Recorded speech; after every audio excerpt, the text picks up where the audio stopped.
Hey everyone, and welcome to Hero's Journey Physio Fitness.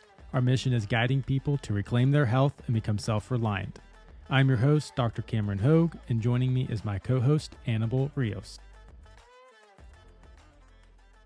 All right, we are going live in 3, 2, 1. All right, guys, welcome to another episode of Hero's Journey. This one's a little bit different. Obviously, we switch it up to every two weeks, right? Every other week we're releasing episodes, but this is an international episode. I'm in a undisclosed location that I can't tell you, and Cam's still, back in. Well, I can't tell you where he is either. He's in the U.S. So U.S. and Mexico, baby. Yeah, U.S. and Mexico.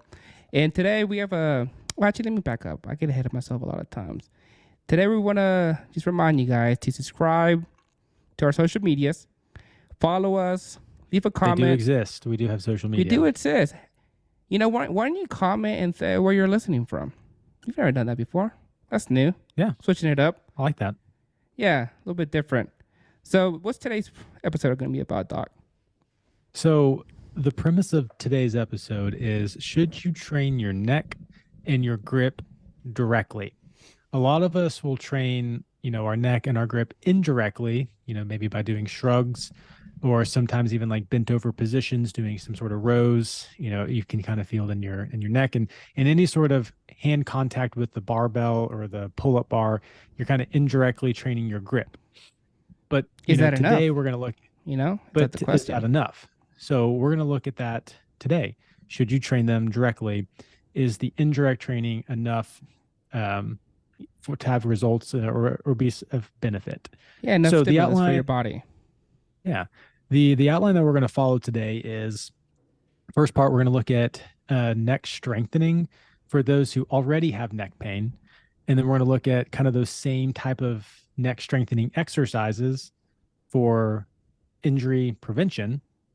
And then we're going to get to our actual recommendations for neck training. And then after that, we're going to get into grip strength as being an indicator for longevity, kind of followed by some of the normal standards for grip strength, kind of like between age and sex and everything.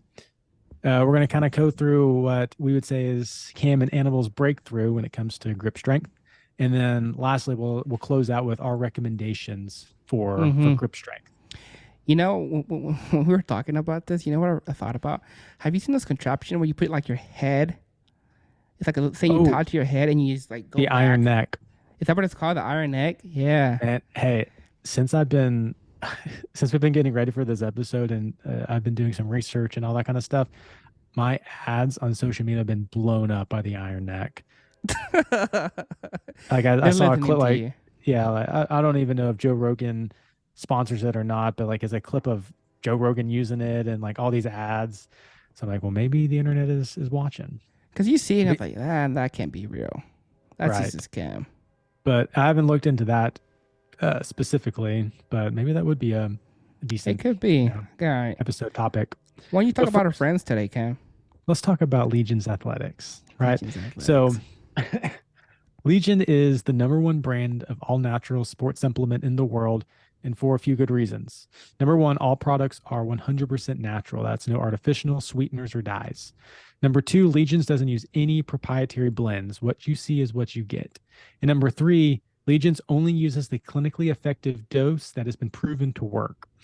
So if that sounds good to you, head on over to www.legionsathletics.com and use code HEROES, that's HEROES, to get 20% off your first order, and then double loyalty points on each order after that, aka free stuff. So like they say, it's backed by science, but proven by you.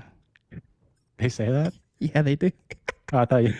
No, it's that's the whole Legion thing. I didn't know. By that. Legions, they got a lot of specials going on right now.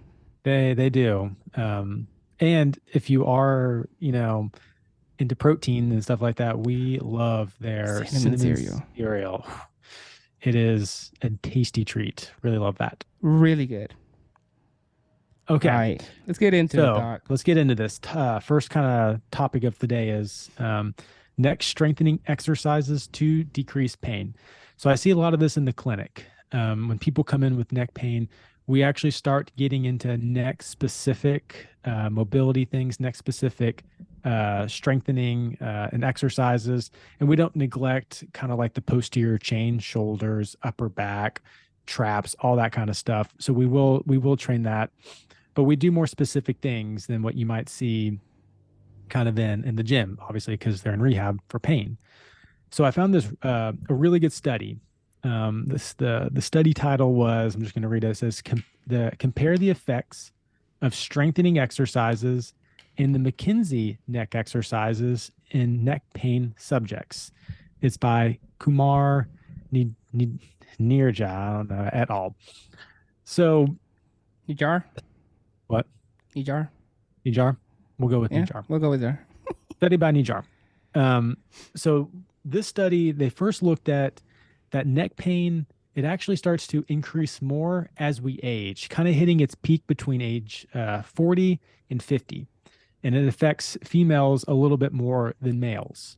Hmm. Now what they were finding is not only does it increase as we age, there seems to be a correlation between habitual postures that you might go through on a daily basis and what we would term non-specific neck pain.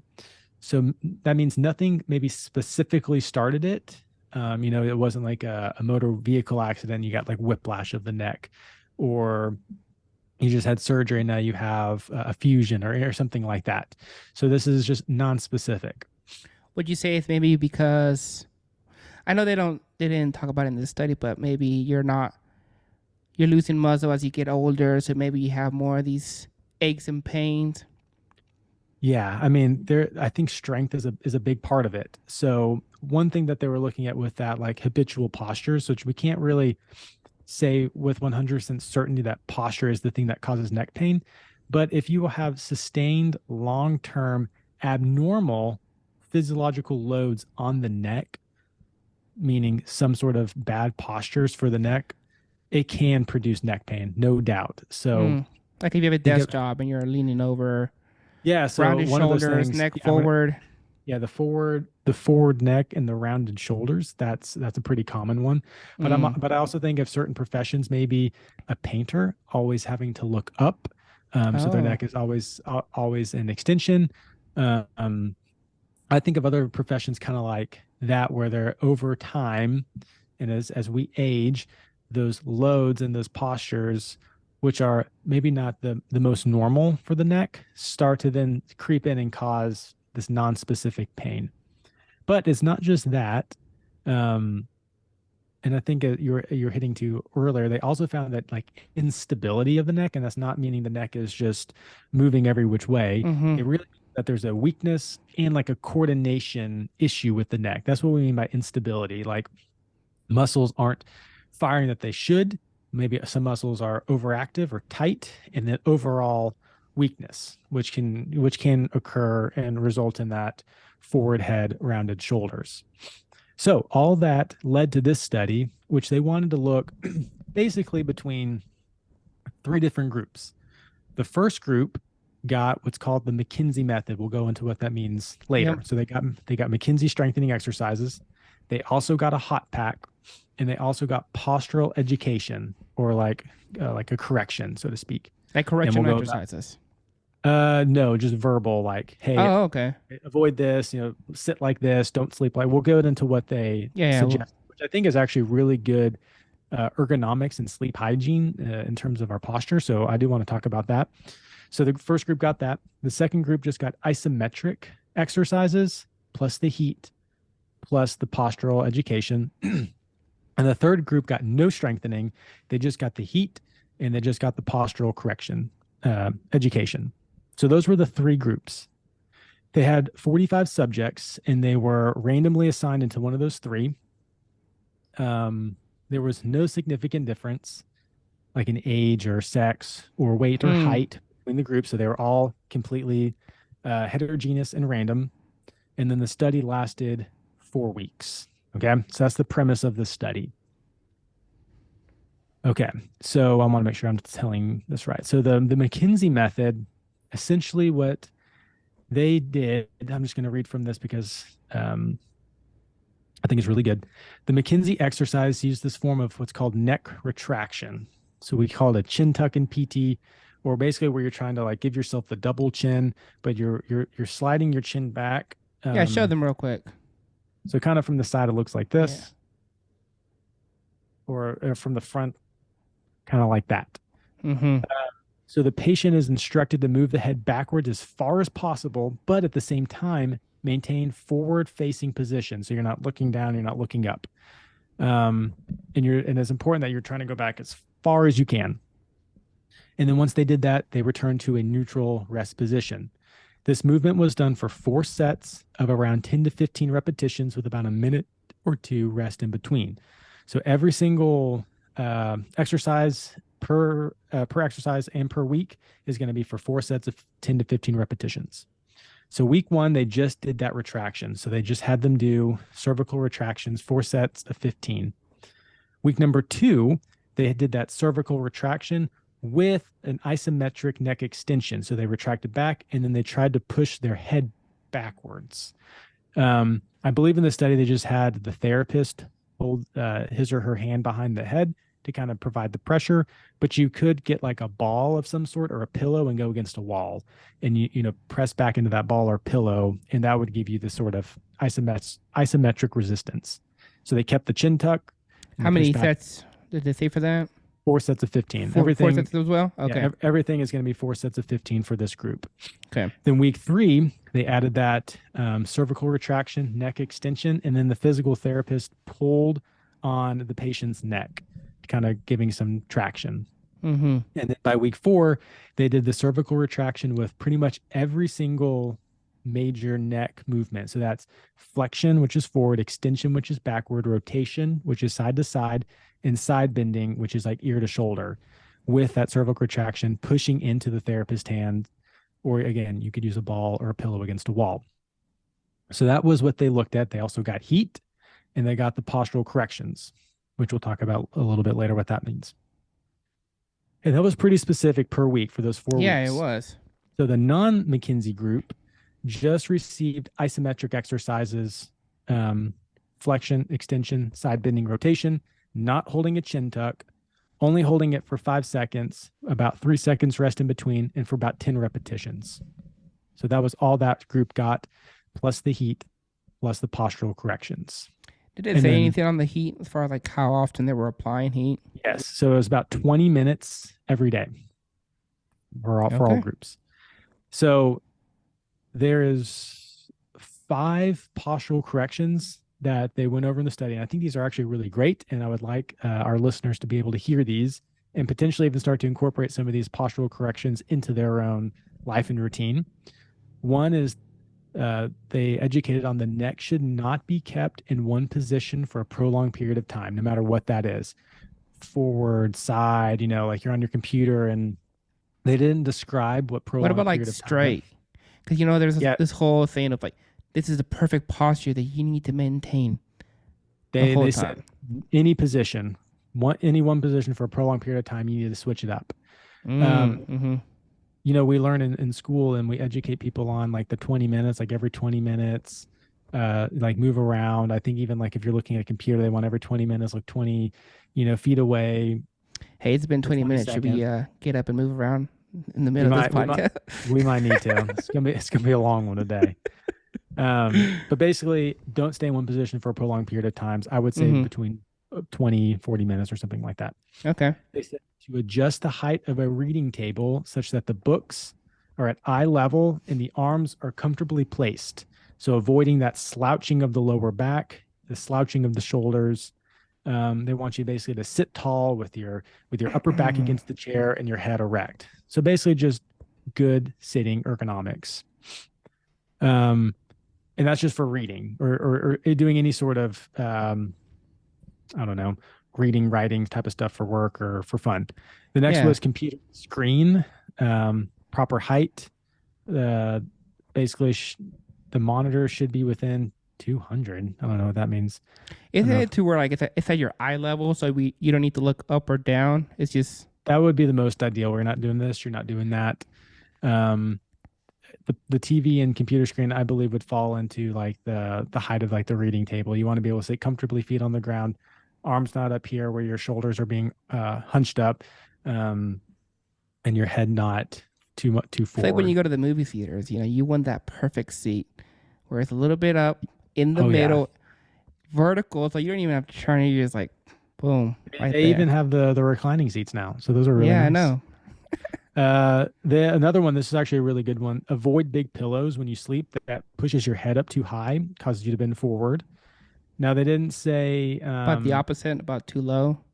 Well, they said the last point was use pillows of an adequate height that keeps your head and neck in the same body like plane. So they should Oh. support the head and neck, but they should, not push you up too far. And it should Mm. allow the shoulders to kind of be Mm-hmm. bound, so you're not everything's up. Yeah, yeah. So whether that's hard or soft, that just depends on the individual. You Your just again, you don't preference. want, yeah, just preference, but you don't want it to push everything up. You want everything to be a nice neutral kind of alignment. Have you seen those square pillows? I don't think so. They're like a tiny. I think that their whole premise is supposed to help your neck. I don't know if it Oh, actually works, but I mean, check it out. if it puts you in alignment, it'll probably help. Mm-hmm. So every group got the 20 minutes of heat, and every group got that same sort of education and corrections for their work and sleep life. So the conclusion of the study is they found that there was a significant difference between the McKinsey group and the two other groups. And they found that McKinsey group had far more benefits than the other two in terms of pain and function. They did scores of like a pain score and a function score that they assessed at the beginning and the end of the study. So what they found was that addition of the retraction with Mm. the different head movements was the kind of key to that study. Okay. So we do know that specific exercises for the neck help with pain and function. So then the next thing is neck strengthening exercises for injury prevention. These people already had pain, but maybe a lot of our listeners are like, great, Cam and Animal, I don't have neck pain. Do I need to do Is it these? even worth your time? I Exactly. already, I don't know, do deadlifts, pull ups, exercise that indirectly are targeting those muscles. Exactly. So what I want to theorize is if performing those specific neck exercises, at least isometrics, that's what they did in the study, if Mm-hmm. that resulted in decreased pain and improved function, and sometimes it even resolved some of their pain, then I guess that we could theorize that performing those specific neck exercises could prevent pain and improve posture.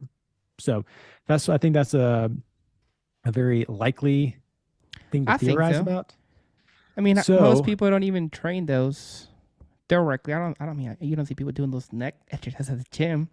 exactly, except for Joe Rogan doing the iron neck. Yeah, except for Joe. Yeah, we need to look into the iron Cool neck. Joe. But I bet I bet that thing isn't cheap, and we can show you here how to get the same benefits without having to have an expensive tool like that. Yeah, you can get like a band and tie it around your a rack or something. So yeah, we do sometimes we do that in therapy. We tie a band and have a person hold, and they have to pull against it or just pull the hand out like this. It's a way to Hey, create okay. tension. Okay, I do want to take people through a progression of how you could actually start incorporating neck exercises into your routine. So, for all of these, we're going to go with the 3 to 4 sets of 10 to 15 reps because that's what they did in the study. That's what was proven to work, at least in that study. And we just know that's a good rep and Yeah, so set start on range. the low end and then build your way up. Exactly. So maybe you start at your 3 sets of 10, and then you can build up to 4 sets of 15. But here's the progression of how I would order those. The first one would just be that retraction, and you're laying on your back, and your head can be on a pillow, and you're just doing your 3 to 4 sets Your chin like tucks. that of chin tucks. I'm not Mm-hmm. going to keep repeating the sets and reps. This is going to apply Yeah, for all okay. of these. The next thing you want to be upright, and you want to start doing it more with gravity involved. Then the next you want to do it with your head off a table or off like the bench. So that way gravity's trying to pull you down. So you have to stabilize your neck while you do the Mm-hmm. retraction. The next would be keep that retraction while you pull or push or rotate into a ball or a pillow against the wall. So that way you're retracting and you're pushing to the side. You're retracting and you're pushing back. You're retracting and you're pushing forward. So now we're incorporating different muscles in the neck. If you do have a partner, you could do it with your head off the table and you keep the retraction and then they push into your head in those different directions. If you don't have a Yeah. partner, just use the ball against the wall. Then the next thing you want to do is start with your head off the table, and you're actually going to start taking your neck through the range. So keep the chin tuck, go into flexion, keep the chin tuck, go into extension. And you have to position yourself on the table, laying on your side, on your stomach, or on your back to be able to do those 4 different type of movements.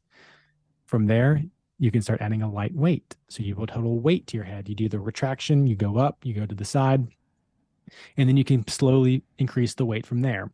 That is a very safe way on how to go in that. We do a lot of that stuff in physical therapy. I would like to get people more into doing some more of the weights, but some people just don't want to get into some of those various positions. So, but I want to try and do that if I can with them, because that is progressive Yeah. overload. Yeah, I mean, it's kind of like for any, also, you have to use progressive overload. And I feel like with this one, you could probably do too much because you just don't realize how fragile that can be, right? I'm sure you've probably seen incidents of people trying to do certain movements. Right. Funny enough, like since this is not too much trained that I'm aware of outside of physical therapy, I haven't yet had somebody come in and it hurt their neck from trying to strengthen their neck yet. Um, but that would be a new one. Not to say it doesn't happen. I haven't seen it. Mm-hmm. One thing that we do want to avoid with all this though, um, is doing those neck bridges where your head's on the ground and you're bridging your weight up and you're pushing all your weight into your neck and doing these neck flexion and extension. I know a lot of wrestlers do that, and maybe if you're doing something specific for your sport and you're young and you want to do that, I'm not going to tell you not to, but I Maybe don't work like the up to spot. it. Yeah, I don't like the spinal decompression aspect Mm. going on. You only get one neck. We need to take care of it. So Oof. Ugh. I'd rather do I would rather do non-weight bearing exercises on the neck and allow the neck to move in a free range without having your full body weight going pushing through your neck. I would avoid those. But again, you know, talk to your doctor or your coach or whatever on if you have to do those. So people are thinking, okay, got it. But what if I do things like we talked about earlier, shrugs and all that kind of stuff? So there were some Danish scientists at the National Research Center for the Working Environment, and they looked into again indirect neck exercises like the shrug, lateral raise, rear delt fly, and upright row. So basically working your upper, potentially middle trap, and then all heads of the deltoid. And they did find that it was beneficial for those with chronic neck pain. Mm-hmm. Um, so again, that indirect approach we do know is beneficial. So what are our recommendations for neck specific strengthening? Here's what we'd recommend. I know a lot of people want a blanket statement that says do this or don't do that. Yeah. Uh, life and health and everything is a lot more It gray. depends. It depends. That's why we have the podcast to try and Or, sift and or like you like to say, it doesn't matter. yeah, it doesn't matter. We do have 2 recommendations. So I would say if you are aging, if you're maybe greater than 40 years old, if you are at risk of neck pain due to your job demands, so you kind of know the positions you're getting into and like whether that you are getting that forward head, maybe you're always cranking your head to the side or whatever that might be, if you're at risk for that prolonged, sustained, abnormal physiological load on the neck, or if you've had neck pain in the past, okay, if you're one of maybe those 3 groups of people, then I would recommend doing at least 1 time a week. Start adding in specific neck strengthening exercises into your current routine. And you'd find where you are on that progression. Maybe you can start with weights. Great. Maybe you just want to start with some chin tucks and slowly dabble into working the neck more. Just use some of those progressions. 3 sets, 3 to 4 sets, 10 to 15 repetitions. But I would incorporate at least once a week, and you can always build from there. Mm-hmm. But if you are maybe less than 40 years old, maybe you are really active and you are doing things like the shrug and the upright row and all that kind of stuff. And you haven't had neck pain in the past, and you are pretty aware of your posture and you're not doing anything crazy with your job. up to you. I'm not going to say you need to do that or not. Get the iron neck, and then you're set. Yeah, get the iron neck and you're all set. But I would leave that up to you.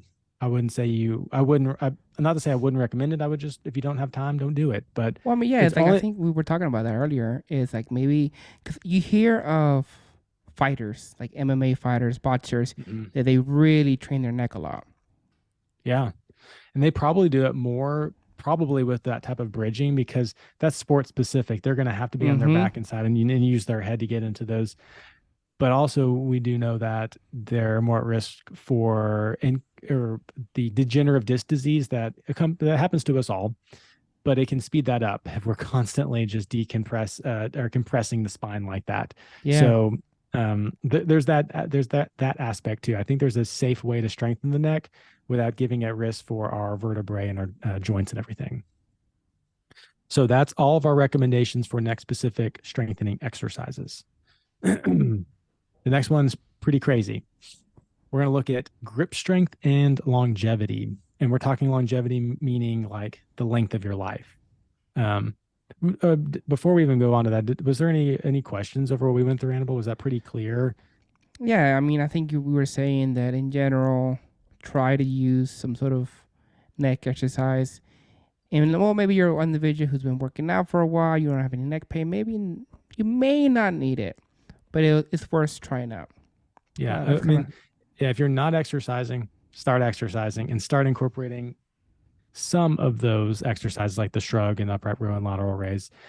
And if you still are having some neck pain or you're greater than 40 or you've had a past mm-hmm. history of neck pain or whatever we just described earlier, yeah, start incorporating at least some of those neck exercises into your routine. If not, up to you, probably won't make or break anything. But the Okay, grip strength, this one's it's. this one's crazy. Okay, I thought it so was just a lie or marketing, we but I'm so excited we about this one. so we all know, I guess we might not all know, there is more evidence. I'm actually just going to quote from the study. So this was a study the that just came out in 2019. It's the indispensable biomarkers for older adults, grip strength. This is what they said. Evidence is provided herein that shows grip strength is largely consistent as an explainer of concurrent overall strength, upper limb function, bone mineral density, fractures, falls, malnutrition, cognitive impairments, depression, sleep problems, diabetes, and quality of life. They went on to say further evidence is provided for a predictive link between grip strength and all cause of disease specific mortality, future function, bone mineral density, fractures, cognition, depression, and problems associated with hospitalization. There's a lot of stuff there. So here, I want to hear. I want to get your thoughts on that. Here's my working theory. Since we had that episode a while back, and we mentioned Dr. Tia's quote about how exercising, how important it is for you. Yeah. Could it be that grip strengths, for most people, I doubt that they train only their grip, and it mostly may come from lifting weights, Mm-hmm. and that's why it could seem that it's the grip strengths that's helping to prevent a lot of these diseases. Absolutely. Um, I would say that is I would say that is it. In the study, they went. So the question that you're asking is why? Well, why is there that predictive link between the Mm-hmm. two? Mm-hmm. And they said, and this is what I'll just quote: it says the use of grip strength as a biomarker of concurrent health is most directly supported by research showing that the cross-sectional association between grip strength and the strength of other muscle actions in both healthy individuals and adults with pathology. Meaning, if you have a strong grip, it's probably associated with you having other strong areas of your body. So if you have a strong legs or shoulders, you probably have a strong grip. So kind of they're working together like that. Is so as you're saying, they probably train, they're probably doing some sort of resistance training, holding on to things, using their grip, whatever. And that is probably why there is that association. Right. Um, which makes sense. But I think the thing we need to But look at then is are there any grip strength standards? Like, do I need to Mm-hmm. have a certain, like some people say you need to be able to bench your body weight and, deadlift twice your body weight, that kind of thing, where they have Yeah, some level, whatever that standard might be, they have some sort of standard. And there are standards of grip strength. I looked at a lot of different ones, and they're all roughly about the same. They might be off 10 to 15 pounds sure. in a given direction. I would say that's really not that significant. But I found one here, and we can link this in the show notes. It's Handexter my gosh, dynamometer. And they found this. Well, this was for healthy adults, not people that have sort of pathologies and stuff like that. But it goes age, it gives age range all the way from as young as 10 all the way up to 99. It has male and female categories. It has weak, normal, and strong ranges. So this is what I would do. I would look at this in the show notes.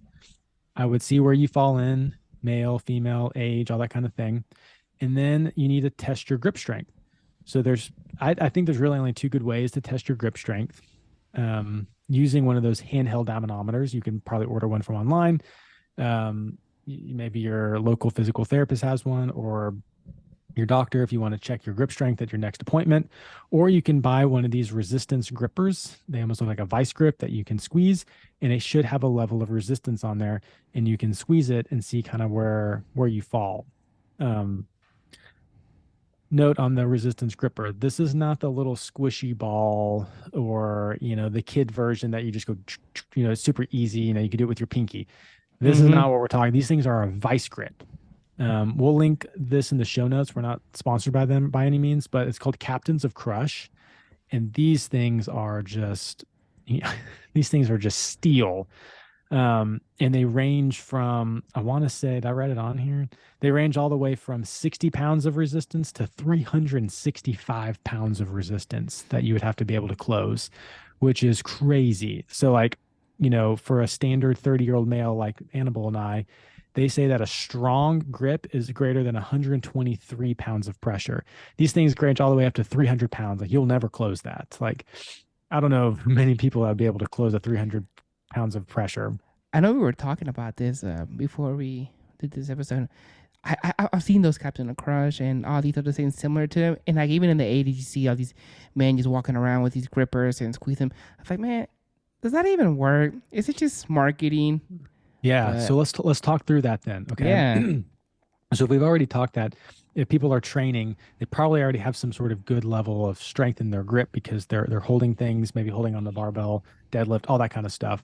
Mm-hmm. But I want us to walk through this, okay? So we've talked in previous episodes that strength is force exerted on an external Mm-hmm. resistance. In that force and that resistance, it moves. It's not just so much isometric. Like there has to be some work done. If no work is done, then nothing moved. So the resistance has to increase, right? Okay, so let's think about holding onto a pull-up bar like dead hang.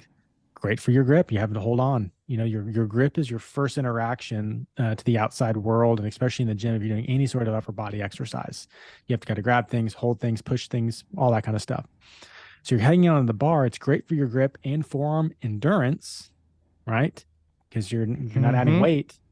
I mean, you can start to add weight. You can have a hanging weight belt, maybe weighted vest, and that can start to increase the weight, meaning you are getting stronger. Or the same thing with the deadlift. You're holding onto the barbell. You're working your grip and form endurance. But unless the If weight you're not goes wearing up, straps the whole time, if you're not wearing straps, cheating. exactly. Cheaters.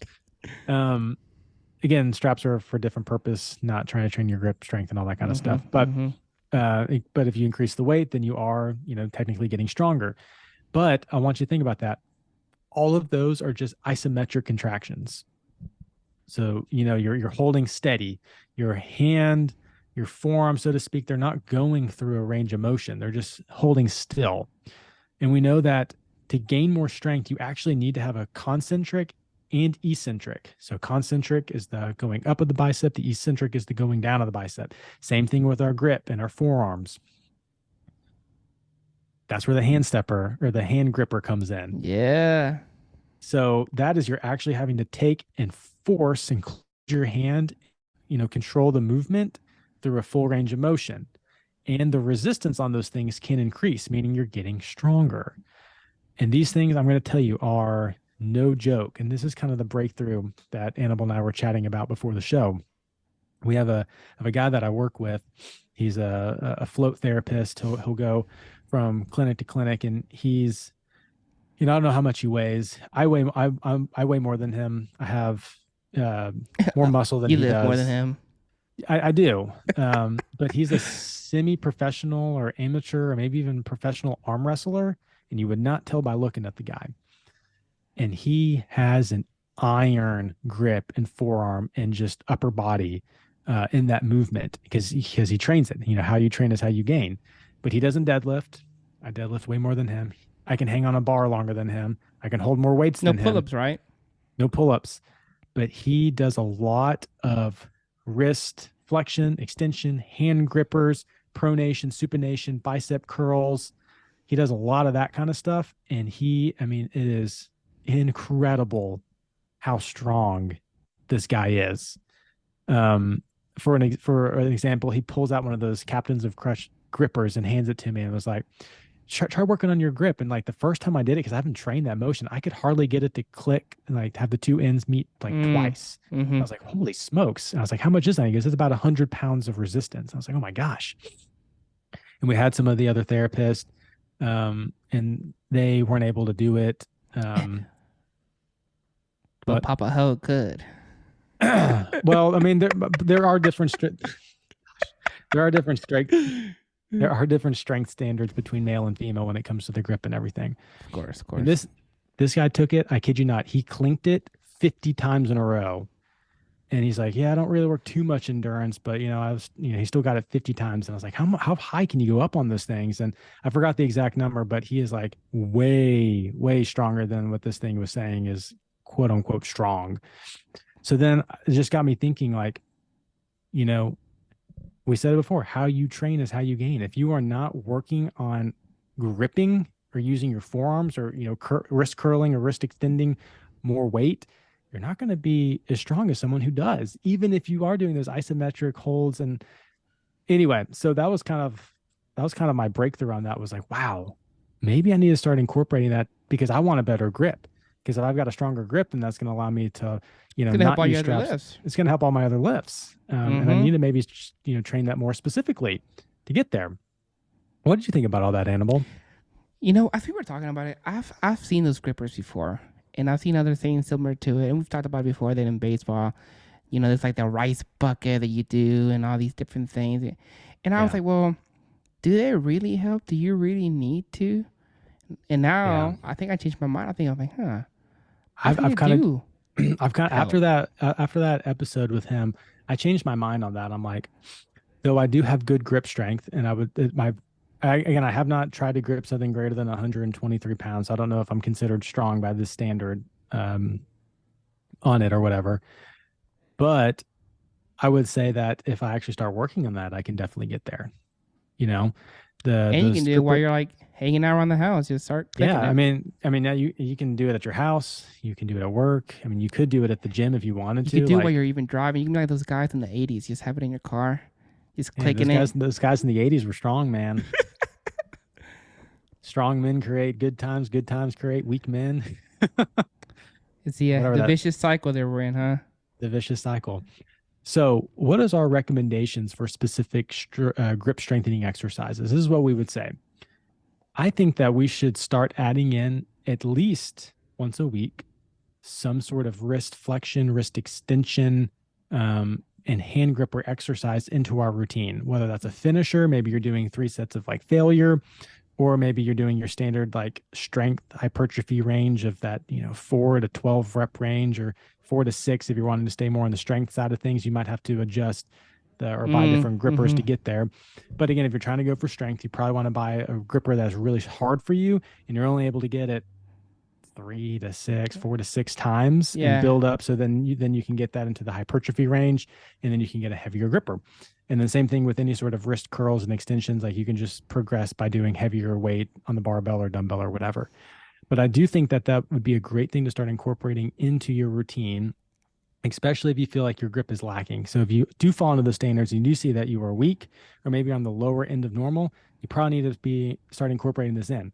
If you're Yeah. already strong, you test yourself and you're already strong, you don't have to, unless you're trying to get a little bit more hypertrophy in your forearms and hands and stuff like that. So Mm-hmm. that's kind of our recommendations on that. If you fall out of the standards, need to start training it. If you want more hypertrophy, need to start training it. If you're already strong or on the upper end of normal, up to you. But Yeah, I guess like I'm kind of gonna like we said in the other part is if you don't work out, start working out. Don't use yes, straps. Start lifting weight, and it's naturally going to get stronger. yes, absolutely. So recap here. Um, we do know that neck specific exercises can reduce pain, um, and improve our posture. So then we theorize that, well, if those neck specific exercises can, prevent or to decrease pain, then it should be able to prevent pain. And then Mm-hmm. if we follow a sort of linear progression or progressive overload of that, then we could get to the point where we're not just doing isometrics, we could be doing actually active range of motion and then like resisted range of motion through those different movements. We know that grip strength is a predictor for all cause of and specific disease mortality and a lot of other factors that we listed earlier. So then we would recommend adding at least 1 day a week of specific grip training, which we think can increase your overall strength and facilitate all other contact with the outside world. Again, unless you are already strong or in the upper end of normal, according to this chart or whatever other chart you want to look up on the internet, but they're all about the same. So, Annabelle, what do we want them to do? What do we want to send them home with? All right. So we've kind of given you a lot of different options, guys. And you have the neck exercises. We have the different hand grip exercises. First, obviously, start working out. If you're not working out, start doing that. We already have the 3-2-1 principle. Follow that. If you're still having pain, or maybe your neck's still lacking, or maybe your grip isn't where you want it to be, start using some of the tips that we gave you through the different progressions, and then start progressive overloading with Yeah. them. So the Captain the Crunch, what was the neck one called? The The neck iron one. neck. Yes, the iron neck. So yeah, there's some options We, for you out there. I don't know. We haven't looked into that. Don't quote We us haven't on looked that at it, one. so don't quote But us on you that one. you probably But don't need to it's a buy thing. that. If you have a Yeah. plate, you should be fine. But yeah, thanks for tuning in, everybody. Especially since Annabelle is an undisclosed location in Mexico, and So is Cam. I'm We in our can't tell normal you. podcasting studio. Um, oh man. But All we right, just want everyone guys. to, you got it. I got it. You got You it. got it. So I think Oh, I think you cut out there for a second, but I'll I let you think do it. so. All right. Give me the mic, Cam. I'll take it. Remember, you're a human. You should not seek perfection, but daily improvement. See you guys. All right. See ya.